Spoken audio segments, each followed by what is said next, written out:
చాలా వరకు ఇక్కడ గూగుల్ ఉంది కదా! ఆ గూగుల్ ప్లేస్‌లో మన పేరు ఎట్లా వస్తది అనేది చూద్దాం ఇప్పుడు. ఫస్ట్ మనం ఏం చేయాలంటే మై డూడుల్ అని తీసుకుంటే, మై డూడుల్ ఎక్స్‌టెన్షన్ అని ఉంటుంది కదండీ! అది తీసుకుంటానండి ఆప్షను. ఇక్కడ మై డూడుల్ క్రోమ్ అని ఉంటది. సో, ఇక్కడ మనము ఎక్స్‌టెన్షన్ నేను ఆల్రెడీ యాడ్ చేసుకున్నా. ఇప్పుడు చూడండి ఒకసారి. రిమూవ్ చేసుకున్నాను. మళ్ళీ యాడ్ చేసుకోవాలి. యాడ్ చేసుకుంటే యాడ్ ఎక్స్‌టెన్షన్ అని వస్తది. సిస్టమ్‌లో ఇది మొత్తము.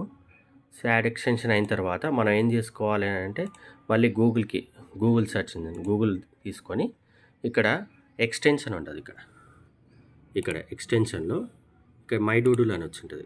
ఆ మై డూడుల్ ప్లేస్‌లో మనం ఏం చేయాలంటే మన పేరు రాయాలి. చూడండి ఒకసారి. మన పేరు రాయాలి. ఇప్పుడు నా పేరు రాస్తున్నా నేను.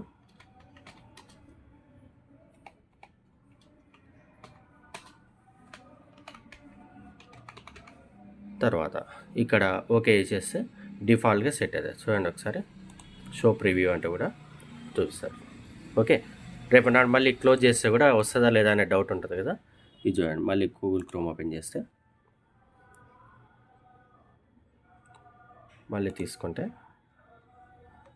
ఇక్కడ గూగుల్ సెర్చ్ ఇంజిన్ గూగుల్ తీసుకుంటే మన పేరు వచ్చేసి. సో, ఏదైనా కావాలంటే దాని మీద క్లిక్ చేస్తే కూడా మీకు డౌట్ వస్తే ఇక్కడ కనబడుతుంది SR. Okay, thank you for watching.